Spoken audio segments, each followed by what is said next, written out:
परम पूज्य आचार्य श्री कुंद देवी, परम पूज्य वात्सल्य दिवाकर गुरुदेव आचार्य श्री विमल सागर जी मुनि महाराज की, परम पूज्य तपस्वी सम्राट गुरुदेव आचार्य श्री सन्मति सागर जी मुनि महाराज की, अहिंसा में जय।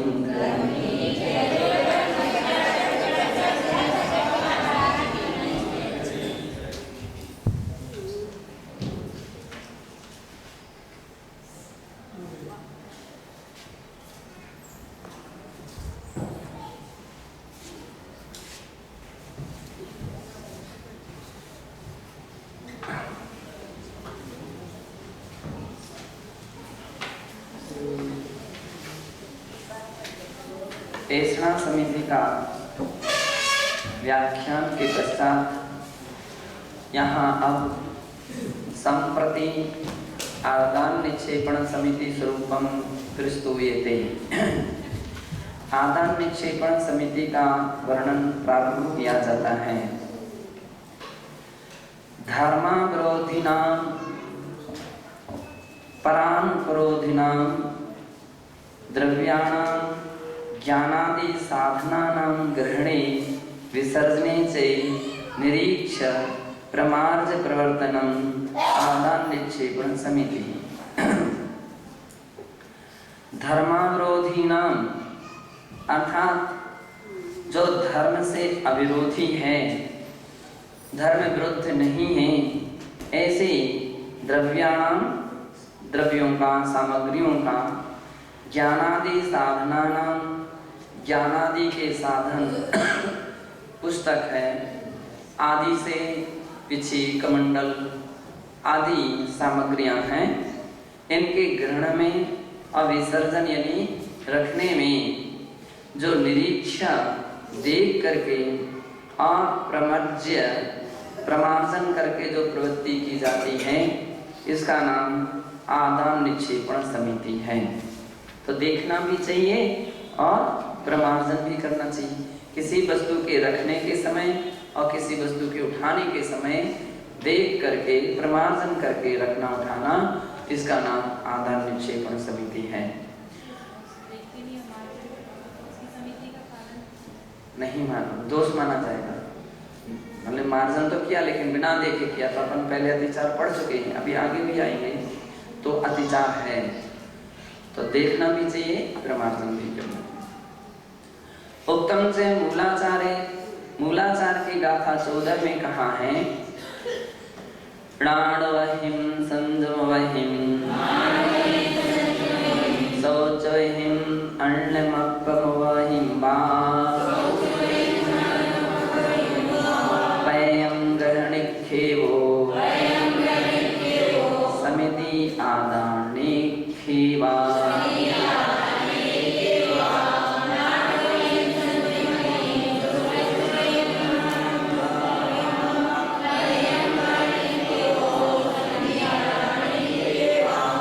ज्ञान का उपकरण शास्त्र, संयम का उपकरण पिछी और शौच का उपकरण कमंडल अथवा अन्य भी उपकरण, चटाई है, पेन है, तो इत्यादि अन्य भी उपकरण हों, उन्हें कैसा कह रहे हैं, ग्रहण निक्षेपो, ग्रहण करते समय अथवा रखते समय, पयम यानी प्रयत्न पूर्वक ग्रहण करना और रखना, इन सब में आदान निक्षेपा समिति ही आदान निक्षेपण समिति होती है।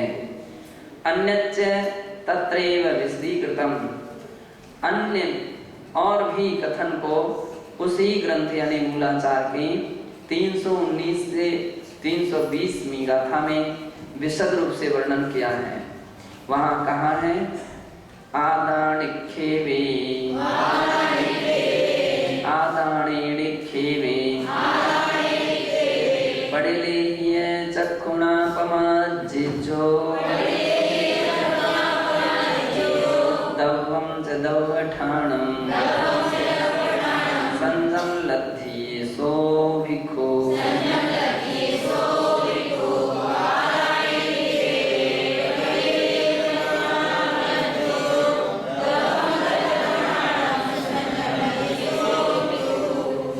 संजम लब्धि, संजम लब्धि से सहित सो भिक्षु, जो भिक्षु हैं यानी साधुजन हैं। संयम लब्धि से सहित का अर्थ है संयम से सहित, ऐसे संयम से युक्त साधुजनों के आदर निखेवे पड़ले ही चक्षुणा प्रमज्जिज्जो, कहते हैं भिक्षु ग्रहण करते और रखते समय वस्तु को और उसके स्थान को आंखों से देख करके, चक्षुणा तो चक्षुणा पड़ले ही है, चक्षु से प्रतिलेखित करके यानी देख करके, प्रमज्जिज्जो और इसके उपरांत देख करके देखभाल करके, पुनः पिच्छी से प्रमज्जिज्जो, पिच्छी से क्या करके प्रमार्जन करके उसे उठाए अथवा ग्रहण करे। सहसाणा होइय दुप्पमज्ज अपचुके चुखेर दोषा परिहरमाणस्य हवै समिति आदाने खेवा।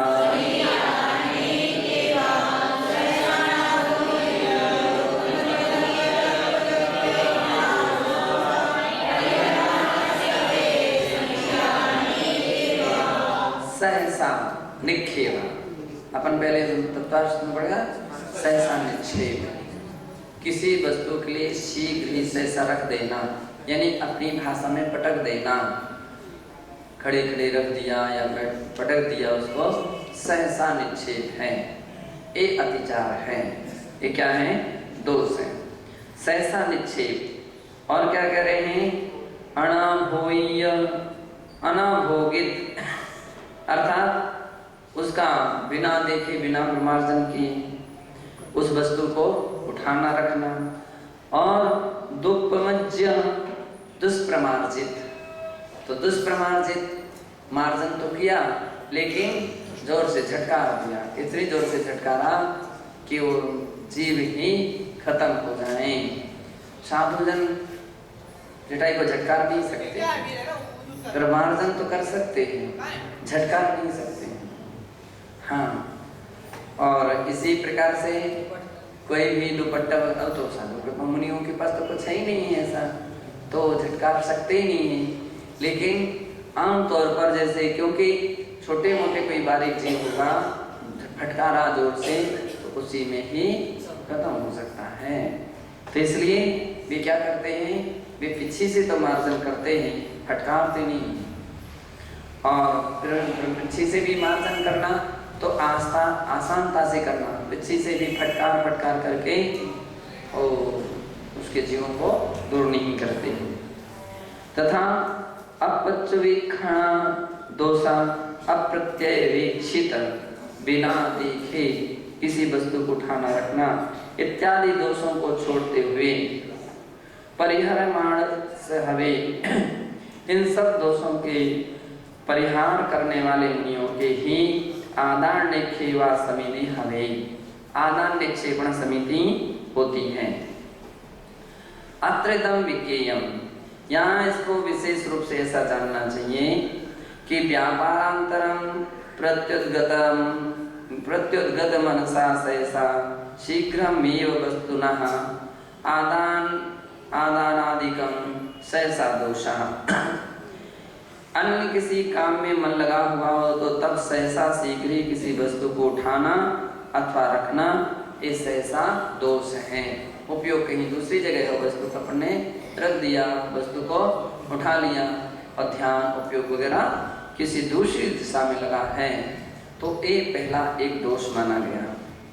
दूसरा अनालोकनम, अनालोकन दोष, स्वास्थ्य चित्त वृत्त्या अवलोकनीयम नैव विधाय वस्तुतः वस्तुना आदानादिकम, कह रहे हैं स्वस्थ चित्त के साथ अवलोकन ना करके किसी वस्तु को रखना आदि, यानी उपयोग लगा करके किसी वस्तु को देखा नहीं, ऐसा ही उठा लिया रख लिया, या देखा भी तो भी सावधानी के साथ पूर्ण रूपेण नहीं देखा किसमें जीव है कि नहीं। कितने बार बहुत सारे लोग थे कमंडल उठाया और उसमें चींटी थी, कौन रखता? संहिता देखा है, पहले आपको देखना चाहिए था, फिर हाथ लगाना चाहिए था। हमने पुस्तक उठाई, कोई भी सामग्री उठाई, उसमें चींटी थी, तो देखने के बाद मालूम चला तो चींटियाँ खत्म हो गई, है ना। तो इसका मतलब ये है कि आपने पहले से देखा नहीं था। तरीका आदम ये कहता है कि वस्तु को उठाने के पहले आप देखिए और फिर प्रमार्जन कीजिए, यदि है तो प्रमार्जन कीजिए। ऐसा तो ऐसा यदि नहीं किया हो तो, अथवा द्रव्यम द्रव्य स्थानम वा अनवलोक्य तदादानादिकम यत् तत् अनाभोगिता दोषयुक्तम। और कह रहे हैं कि द्रव्य को या उसके स्थान को बिना देखे भाले ही उठाना यह अनाभोग नाम का दोष होता है। तो इस प्रकार के दोषों को टाल करके ही अपने लिए आदान निक्षेपण का समिति का पालन करना चाहिए। और पिच्छिकयामपि असम्यक्तया यथा तथा वा दुष्प्रमार्जनम दुष्प्रमार्जित दोषयुक्तम। तथा पिच्छिका के द्वारा भी असम्यक्तया असम्यक रूप से यथा तथा जैसे तैसे दुष्प्रमार्जन करना ये दुष्प्रमार्जित नाम सा दोष है। किंचित संस्थाप्य पुनः कालांतरेण तत्प्रतिलेखनम यत्तद अप्रत्यवेक्षित दोष युक्तम भवति। और कहते हैं कि पुनः कभी बाद में अनियत काल व्यतीत होने पर उनका अवलोकन, प्रतिलेखन, सार संभाल यह अप्रत्यवेक्षित दोष युक्त क्रिया कहलाती है। काफी समय निकल गया तब देखा किमत्र जंतवा संति न संति वेति दुष्प्रमार्जनम इत्यादि का आदान निक्षेपण समिति अतिचारा भवन्ति। अथवा इसमें क्या कोई जीव है अथवा नहीं है, इस प्रकार के संति न संति वेति दुष्प्रमार्जनम इत्यादि का, ये दुष्प्रमार्जन है इत्यादि का आदान निक्षेपण समिति अतिचारा संति, ये सभी आदान निक्षेपण समिति के अतिचार हैं। संप्रति प्रतिष्ठापन समिति निरूप्यामः। अब इसके बाद प्रतिष्ठापन समिति का वर्णन करते हैं। स्थावराणां जंगमानां च अविरोधेने निर्जन्तुके वा स्थाने अंगमल निर्हरणम शरीरस्य च स्थापनम प्रतिष्ठापना समिति ही। कहते हैं कि स्थावर या जंगम जीवों की प्रार्थना न करते हुए या निर्जंतुक स्थान में शरीर मलमूत्र आदि का विसर्जन करना और शरीर का रखना यह प्रतिष्ठापन समिति है। अस्याः एवापरम नाम उत्सर्ग समिति। इसका एवं अपर नामम दूसरा नाम क्या है? उत्सर्ग समिति भी है। इसको उत्सर्ग समिति कहते हैं। उत्तम से मूलाचारे, मूलाचार की गाथा 15 में कहा है एकंते अच्चित्ते दूरे गूढ़े विलास मवैरोहे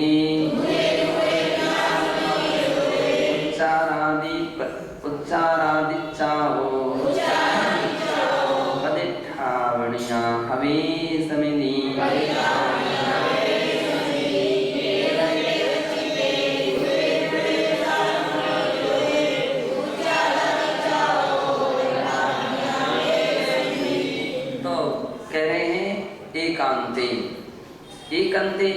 एकांते का अर्थ क्या है? आम लोगों का जहाँ आना जाना नहीं हो रहा है। साधु साधु तो रह सकते हैं। साधु समूह का नाम कितने भी समूह हैं, अपन लोग इतने सारे लोग यहाँ बैठे हैं, फिर भी एकांतवासी कहलाते हैं। अपन सभी क्या हैं? एकांतवासी। इतने सारे बैठने पर भी एकांतवासी। क्यों? असंयमित जो गृहस्थ हैं उनका वहाँ प्रवेश नहीं होना चाहिए। जितना भी अपन साधुओं का निवास स्थान है सब एकांतवास कहलाता है। एकांतवास यानी असंयमी जो लोग हैं, गृहस्थ हैं, स्त्री पुरुष महिलाएं वगैरह हैं, तो प्रतिलिंग जो विरुद्ध लिंगी हैं उनका जहाँ आना जाना आदि नहीं होता है, वो सभी एकांतवास कहा जाता है। अचित्ते तो साधुजन अपनी इस प्रकार की प्रतिष्ठापन समिति का कैसा पालन करें कि जो स्थान पहले एकांतवास है, ऐसा ना हो कि जहाँ आम जनता जाती हो, महिलाएं जाती हो और वहाँ कहीं किसी प्रकार से साधुजन सोच के लिए जाएं तो एकांतवास नहीं माना जाएगा। तो एकांतवास होना चाहिए। दूसरा अचित्ते, अचित्ते जीव जंतु से रहित होना चाहिए। हरी दूब, घास, पानी इत्यादि प्रकार की यानी उसकी स्थिति वहाँ पर नहीं होना चाहिए, सचित नहीं होना चाहिए, अचित होना चाहिए। इसलिए कई जगह पुराने शास्त्रों में उल्लेख मिलता है, जली हुई, दग्ध हुई ऐसे स्थान पर साधुजन शौचादिक से दग्ध हुई है। पुराने समय में जंगलों में आग लग गई या किसी प्रकार के ऐसे और भी प्रसंग आ गए तो ईंट वगैरह के जो भट्टे वगैरह रहते थे तो सब स्थान सहज पास रहता था, तो ऐसे स्थान पर जाना चाहिए। अथवा कम से कम घास आदि तो किसी भी हालत में नहीं होना चाहिए। दूरी और जो है नगर से न अत्यंत निकट हो न अत्यंत दूर हो, ऐसा कहा जाता है। तो आम गृहस्थों के रहने के स्थान से दूर होना चाहिए। किसी का मकान हो, अपन मकान के पास शौच नहीं जा सकते हैं। किसी के रहने का स्थान हो, पशु बांधने का जो क्या नाम से उनके जो स्थान रहते हैं, सार वगैरह हैं, वहाँ पर अपन लोग शौच के लिए नहीं जा सकते हैं। तो इस बात का ध्यान रखना चाहिए। किसी के भी निवास स्थान, स्कूल वगैरह रहता है, पढ़ने का स्थान, बैठने का स्थान, खेलने का स्थान, ऐसे स्थानों पर शौच को नहीं जाते हैं। उस स्थान को टाल करके दूर ऐसे स्थान से भिन्न स्थान पर बन जाते हैं। तो ये दूरे, गूढ़े और गूढ़ होना चाहिए। जितना बने थोड़ा बहुत जितना संभव हो सके ओट होना चाहिए। गूढ़ यानी ओट होना चाहिए। ऐसा नहीं कि चाहे जहाँ अपन बैठ गए चाहे जिसके सामने से बैठ जाना, नहीं, जितना बने संभवतः थोड़ी सी ओट देखना चाहिए। और यदि ओट जितना बिल्कुल पूरी ना मिले तो अपन को आमने सामने कभी किसी के नहीं बैठना चाहिए, तो थोड़ा साइड दे करके बैठना चाहिए। किसी को पीठ दे करके नहीं बैठे और किसी को किसी के सामने भी ना बैठे, साइड दे करके बैठे। अथवा या तो बीच में कुछ ओट है तो फिर कोई दिक्कत नहीं है, और यदि नहीं है तो फिर एकदम साइड दे करके बैठना चाहिए। आमने सामने नहीं बैठना चाहिए, पीठ दे करके भी नहीं बैठना चाहिए। और यदि आसपास में कोई गृहस्थ हैं तो उनको भी थोड़ा अलग करना चाहिए। ऐसा नहीं कि वो भी खड़े रहें और अपने भी बैठ जाएं, तो नहीं, उनको थोड़ा सा अलग करना चाहिए। तो इस प्रकार से दूरस्थ और मर्यादित क्या विशेषता दिया है? विशाल मविरोधे, विशाल होना चाहिए। विस्तीर्ण, अविरोधहीन, और अविरोध का अर्थ है जिस जहाँ आने जाने में कोई विरोध नहीं है, किसी का रोक टोक नहीं है। किसी के स्थान पर गए, किसी के खेत में गए, किसी के स्थान मान लीजिए जमीन जगह में गए और यदि वहाँ पर उसका रोक निषेध है तो उसमें नहीं जाना चाहिए। तो इस बात का ध्यान रखना चाहिए। कितने बार बहुत सारे लोग रहते हैं, कुछ भी नहीं सोचते हैं, किसी की भी किसी स्थान पर चले जाते हैं और हो सकता है उसका वहाँ पर निषेध हो, तो निषिद्ध स्थानों पर बिल्कुल नहीं जाना चाहिए। उसी स्थान पर जाना चाहिए जहाँ किसी का निषेध नहीं है। और इसके लिए उत्तम तरीका ये है कि जो कोई गृहस्थ रहते हैं वो आपस में पहले पता लगा लें, पूछ लें, जानकारी ले लें। जानकारी ले लिया, उसने कहा कोई दिक्कत नहीं है तो फिर जा सकते हैं। उच्चारादिचाओ पदिठावणिया हवे समिधि, इस प्रकार से ऐसे स्थान में मलमूत्र आदि का त्याग करना एक प्रतिष्ठापन समिति कहलाती है। अन्यच्चे तत्रैव विशदीकृतमेतत्, और भी इसी विषय का उसी ग्रंथ में यानी मूलाचार में गाथा 321 से 325 में वर्ण विशेष वर्णन किया है। वहां कहा है वर्णता किसी मसी कदे ठंडिल्लेण परोध विद्धर्णे अवगत जंतु विवित्ते उच्चारादि विसर्जिजो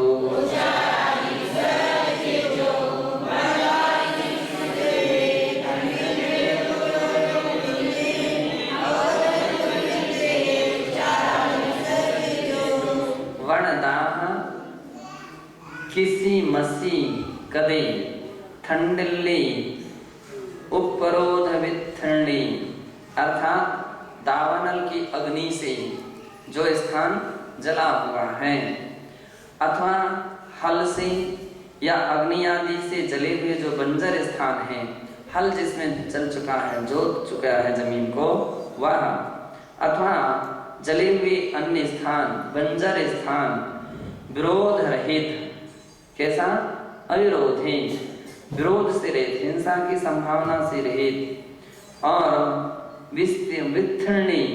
विस्तीर्ण और जंतुहीनी अवगत जंतु विविक्ति, अवगत जंतु जहाँ पर कोई जंतु नहीं है, विविक्ति निर्जन स्थान में उच्चार आदि विसर्जित जो मलमूत्र आदि का विसर्जन करना एक उच्चार प्रसरण समिति है। और उच्चारम पस्तवणम खेलम सिंहाणयादियम दवम अचित्य भूमि देशे पड़ले हिता विसर्जिजो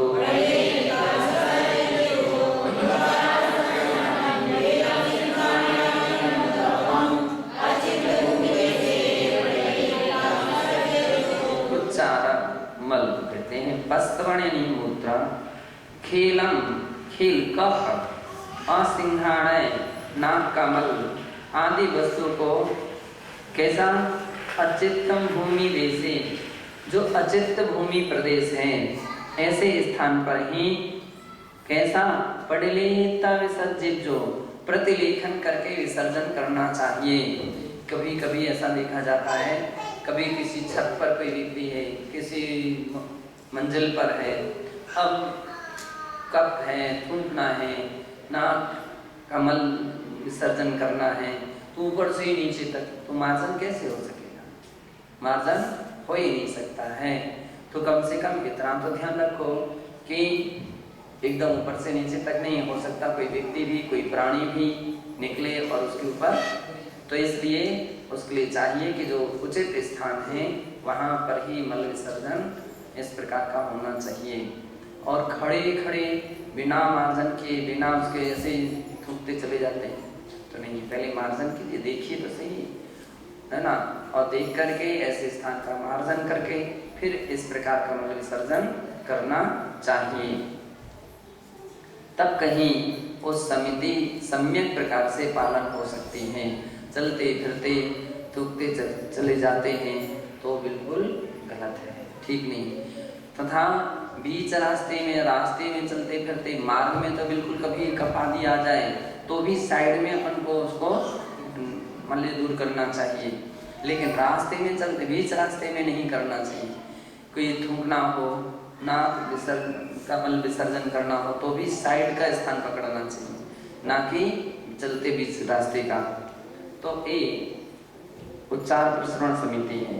और रादोत्तिपमज्जित्ता पर्ण समण विपेक्षिदमिम्मि गोगासे आसंग विशुद्धिये अवहत् कथासनं कुज्जा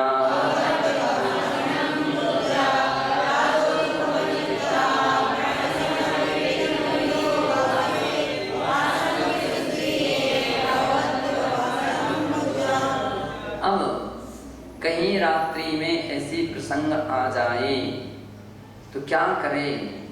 उत्तम तरीका ये है कि ऐसा इतने सावधान होना चाहिए, इतने सावधान रहना चाहिए कि जिनके लिए इस प्रकार की संदेह रहती है वो शाम को ही चले जाकर के आ जाए ना, शाम को ही जाकर के आ जाए। रात्रि में शौच को जाना सबसे बड़ा अपराध, दोष माना जाता है। तो रात्रि में तो शौच जाने का प्रसंग ही नहीं आना देना चाहिए। इस बात पर पूरा पूरा ब्रेक होना चाहिए, पूरा कंट्रोल होना चाहिए। और यदि कह रहे हैं कि अगर आ जाए तो इसके पूर्व अपन को इस स्थान को देख करके रखना चाहिए कि वहाँ तक रास्ते में जाने में जीव जंतु वगैरह कहीं हैं तो नहीं है, इस बात का भी ध्यान रखना चाहिए। तो समिति का पालन हो सकता है। तो बोले कि वो भी पुराण जो अपने यहाँ गणधर स्थिर प्रवर्तक, तो गणधर स्थिर प्रवर्तक जो गणधर जो होते हैं, गण को धारण करने वाले, या प्रज्ञा यानी प्रज्ञा श्रवण साधु हुआ करते हैं, उनकी मुख्य जिम्मेदारी केवल सबसे अधिक इसी बात की रहती है कि कौन से स्थान पर लघु संघ का जाना, कौन से स्थान पर शौच के लिए संघ को जाना चाहिए। तो वे इस बात का पूरा अवलोकन करते हैं, पूरा ध्यान रखते हैं और सबको सूचित कर देते हैं कि ऐसे स्थान पर जाना चाहिए। तो इस बात के लिए तो पूरा पूरा ध्यान रखना चाहिए। रात्रि में तो बिल्कुल नहीं जाना चाहिए। ये साधु की समिति के बिल्कुल प्रतिकूल है कि आप कैसे देख करके जाओगे, कैसे समिति का पालन कर सकोगे। कुछ लोगों की बिल्कुल आदत जैसी बनी हुई है कि जाना ही जाना है उनको। अरे भाई शाम को जा करके आ जाओ ना, शाम को जाके आ जाओ। जिन जिन लोगों के लिए रोज रोज की समस्या बनी हुई है उनको चाहिए कि वो शाम को जा करके सूर्यास्त के पहले जा करके आ जाएं। इमरजेंसी सब कुछ प्रयास करने पर भी यदि कोई गड़बड़ हो जाए वो बात एक अलग रहती है, लेकिन अपनी ओर से प्रमाद रखना ये तो बिल्कुल ठीक नहीं। तो रात्रि में बुद्धिमान मुनि के द्वारा देखकर बताए गए स्थान में परिवार्जन करके जीवों की आशंका दूर करने हेतु अब कैसे जाएं, तो बतला रहे हैं कि आसन की विशुद्धि अवहत गफास गम कुज्जा, बाएं हाथ से स्पर्श करे, पुनः मलमूत्र आदि का विसर्जन करे। तो उसके लिए विधि विधान ये है कैसे चले, तो पीछे से पहले मार्जन करे, फिर इस प्रकार के हाथ के बाएं हाथ से नीचे देखे कि यहाँ कोई जीव तो चलता हुआ नजर नहीं आ रहा है, नहीं आ रहा है। फिर वहाँ पैर रखे, फिर दूसरा पैर के स्थान पर मार्जन करे, फिर इस तरह से उस हाथ की हथेली से देखे कि यहाँ कोई जीव तो नहीं है। ऐसा करते करते वो स्थान तक पहुँचे और उस स्थान का पूरा निरीक्षण इसी प्रकार से, क्योंकि अब आंखों से तो दिख नहीं रहा है, तो इस प्रकार का निरीक्षण करके फिर वहाँ मलमूत्र विसर्जन करने का विधान है। मतलब पहले से भी देख लिया तो भी इतना सावधानता रखने की आवश्यकता है ना, इतनी पूरी सावधानता रखना चाहिए। जदितम हवे अशुद्धम विधियम तदियम अनन्ये साहो लघुवे अनिच्छयारे नातेज साधिक साधम्ये गुरुवे।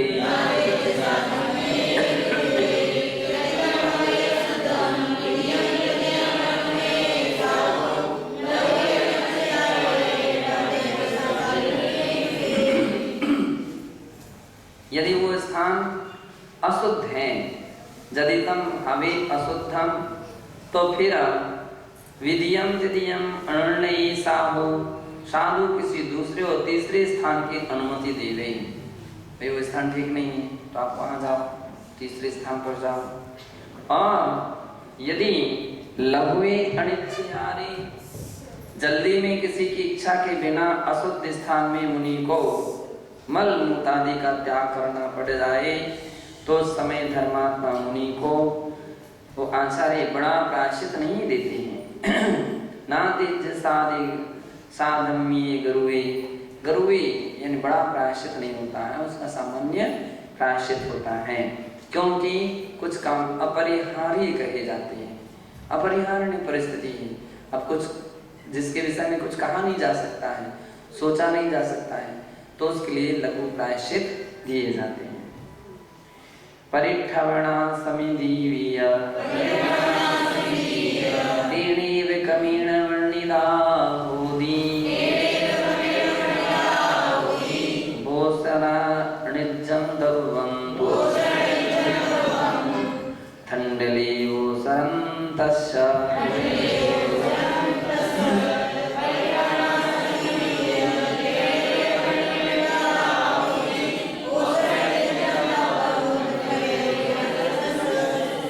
परिठवणा समिदीवीय तेनैव कमीण वर्णिदा होती।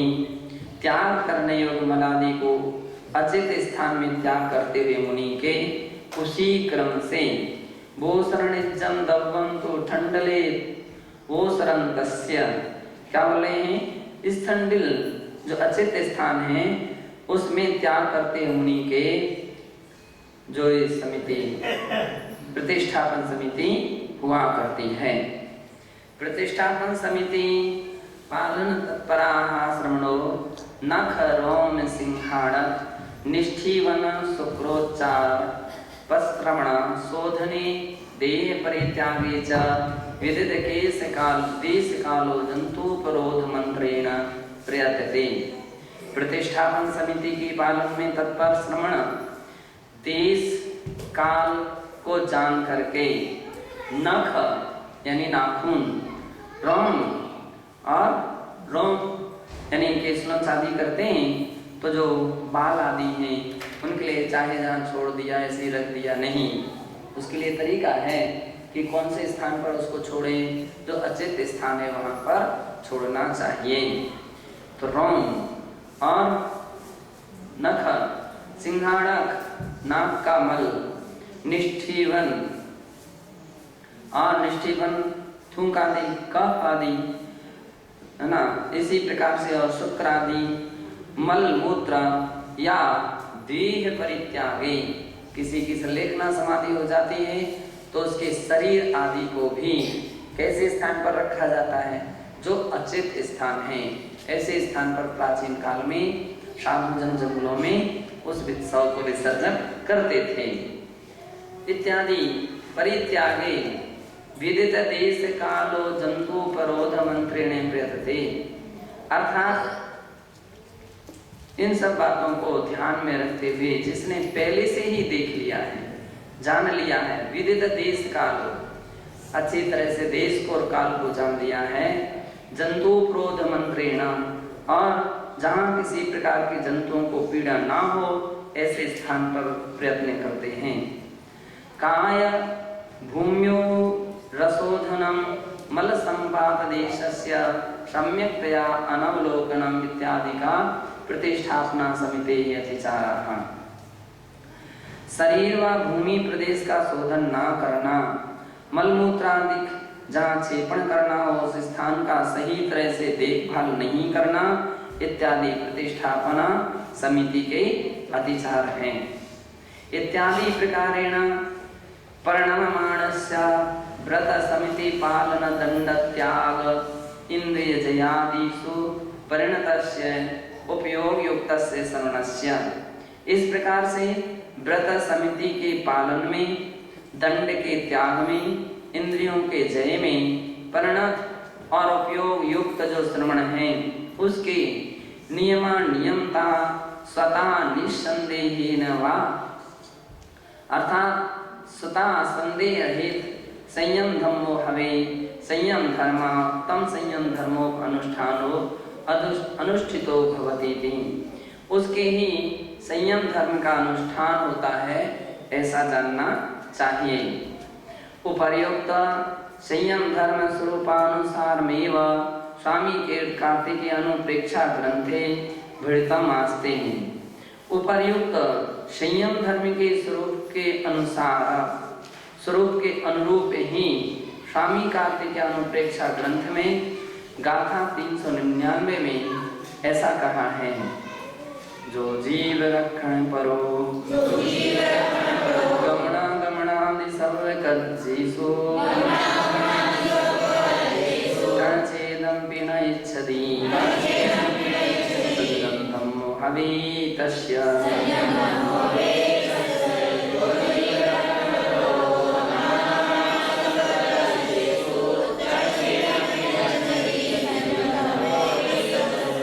जीवों की रक्षा में तत्पर जो मुनि गमन आगमन आदि सभी कार्यों में तृण का भी तृणच्छेदम बिना इच्छति, बैठे बैठे कोई भी तृण का भी छेदन की इच्छा भी नहीं करते हैं, तस्य उन योगियों के संयम धम्मो हवे, संयम धर्म हुआ करता है।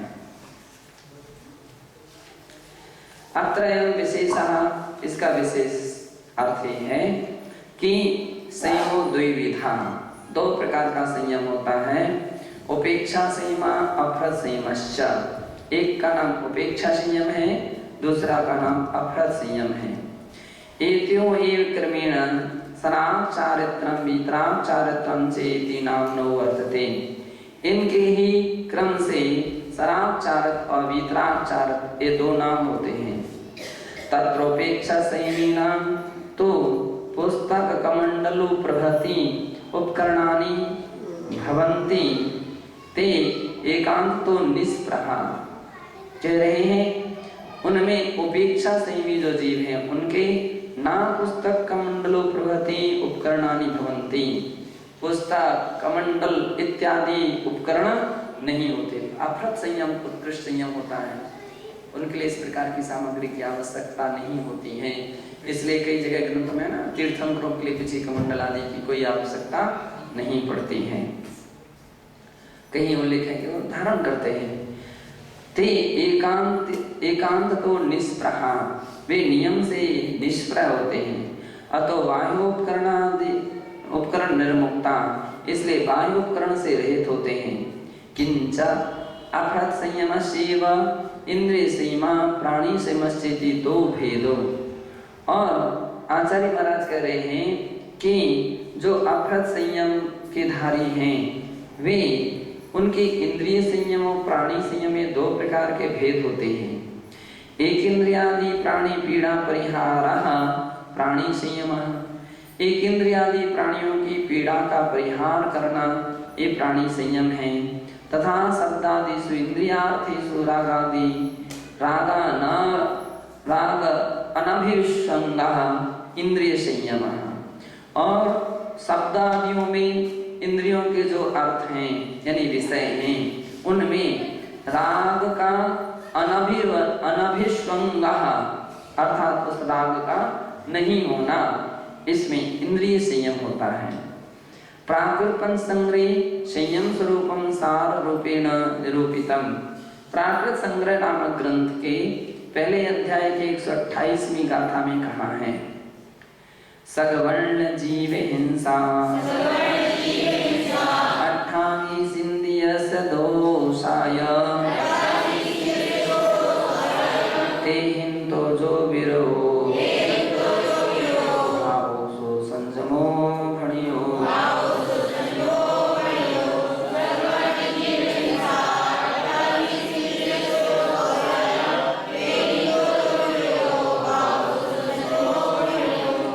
सगवर्ण जीव हिंसा अर्थात जो 57 प्रकार के जीव होते हैं, कितने होते हैं?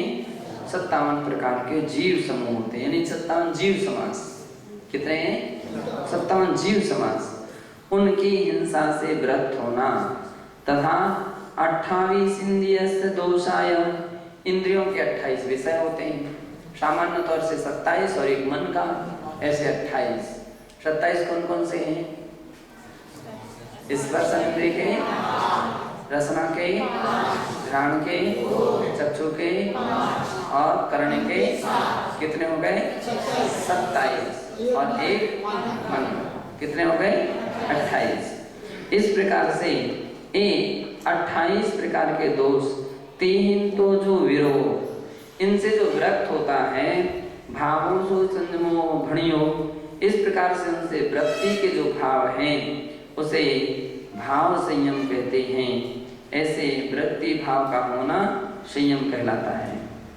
संयम पालने विशेष भावना पे उपयोगिनः, संयम पालन करने में विशेष प्रकार की भावना का भी यहाँ उपयोगी होती है, ऐसा कहते हैं। संयम महत्वस्य असंयम दुष्परिणामस्य च अनुचिंतनम संयम भावम दृढ़यति पोषयति वा। जैसे संयम के महत्व का या असंयम के दुष्परिणाम का अनुचिंतन करने से संयम भाव में दृढ़ता आती है। संयम भाव में कब दृढ़ता आती है कि जिसकी दृष्टि में, जिसके चिंतन में, जिसके विचार में संयम का महत्व बढ़े, संयम की कीमत जिसमें होती है, ये ऐसा संयम दुर्लभ है, ये संयम पावन है, ये तरीका संयम पालन करने का है। भगवान ने इस प्रकार की आज्ञा और आदेश दिया है, हमें इस संयम का ही पालन करना है। ऐसी जो भावना भाता है, धन्य है जिन्होंने ऐसे संयम का पालन किया।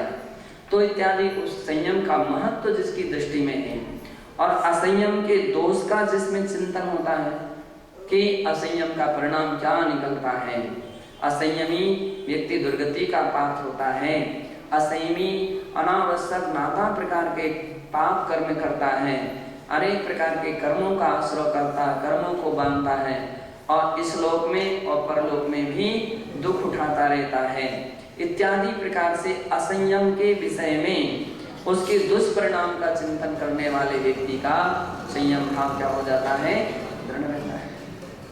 उनका संयम दृढ़ रहता है कि जिसके अंदर में हित और अहित के परिहार और प्राप्ति की, हित की प्राप्ति और अहित के परिहार की दृढ़ भावना रहती है, उसका संयम दृढ़ रहता है।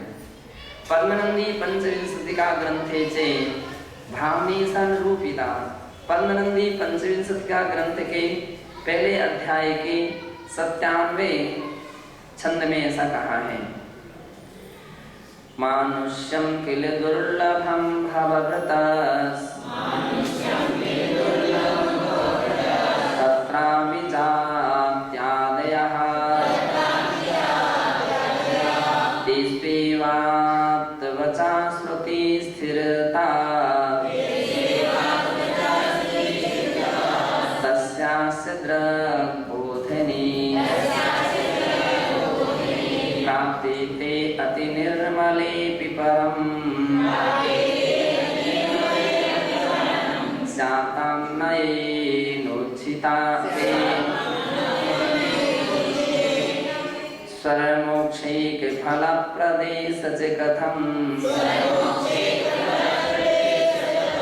न श्लाघ्यते संयमः।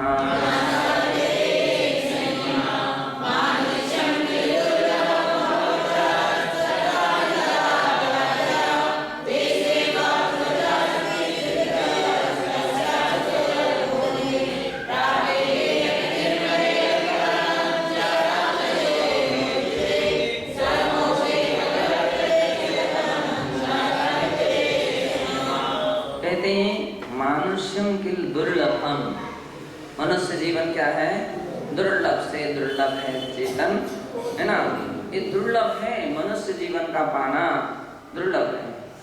भावाभृतस् तत्रापि जात्यादयः, और इस प्रकार से उसमें भी उत्तम जाति उत्तम कुल का पाना दुर्लभ है। तेष्वेवाप्त वचा श्रुति, और उसके उपरांत आप्त वचा श्रुति, सर्वज्ञ भगवान का जो उपदेश है यानी जिनवाणी है, उसका सुनना भी दुर्लभ है। स्थिति रतस्तस्यास्य दृग्बोधने, और सुनने के साथ साथ लंबी स्थिति, आयु का होना, मिलना, परिपूर्ण आयु का मिलना कठिन है।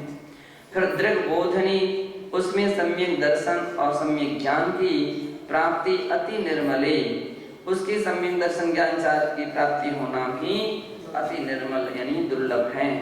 अभी परम शाताम नयेनोज्झिते, ये सभी भी यदि प्राप्त भी हो जाएं तो इनसे तो क्या होता है, यदि संयम ना हो तो ना येनोज्झिते स्वर्ग मोक्ष फलप्रदे, यदि संयम नहीं है तो ये सब स्वर्ग और मोक्ष के फल को प्रदान नहीं कर सकते। स्वर्ग मोक्ष कब मिलता है, संयम के साथ मिलता है। सा कथम न श्लाघ्यते संयमः, ऐसा वो संयम कैसे प्रशंसनीय नहीं हो सकता है। ऐसा कहा गया कि ऐसा संयम, ऐसी दुर्लभ संयम साधना दुर्लभ कैसे वो प्रशंसनीय नहीं हो सकती है, यानी वो संयम प्रशंसनीय है। एवं संयमस्य महनीयताम उपादेयताम च विज्ञाय, इस प्रकार से संयम की महनीयता व उपादेयता को तथा असंयमस्य ग्रहणीयताम समबोध्य और असंयम की निंदनीयता को अच्छी तरह से जान करके, हे विरक्त मनीषिन, हे वैरागी मनीषी, संयम धर्म साधनाय निरंतरम प्रयत्नस्वेति गाथा सारा। संयम धर्म की साधना का निरंतर प्रयत्न करना चाहिए, इस प्रकार से यह गाथा का सार है, ऐसा यहाँ पर जानना चाहिए कि संयम के विषय में हम निरंतर संयम की कीमत करें, संयम का मूल्यांकन करें और असंयम के विषय में उसके दुष्परिणामों के विषय में विचार करें। तो ऐसा जब व्यक्ति करता है तो उसकी संयम साधना अच्छी तरह से संभव हो सकती है। निर्बल दिया है, निर्बल अर्थ वही निकलता है, निर्बल जो अर्थ निकाला गया ना, दुर्लभ निकालना है ऐसा। प्राप्ति प्राप्ति अति निर्मले, उसमें भी अति निर्मले यानी दुर्लभ है ऐसा। शब्दानाम अनेक अर्थ, एक शब्द के अनेक अर्थ। अति निर्मले अति दुर्लभ है। जब कोई गाथाएं रहती हैं, पद्य वगैरह रहते हैं, तो उनके सामंजस्य बनाने के लिए शब्दों का इस प्रकार का प्रयोग किया जाता है और अर्थ प्रकरण के अनुसार ही किया। अथ प्राणिक स्वाध्याय निष्ठापन क्रियायाम पूर्वाचार्यां क्रमेण सकल कर्मस्यार्थं भाव पूजा उपनास्तव समीतम श्री शुद्धवती कार्य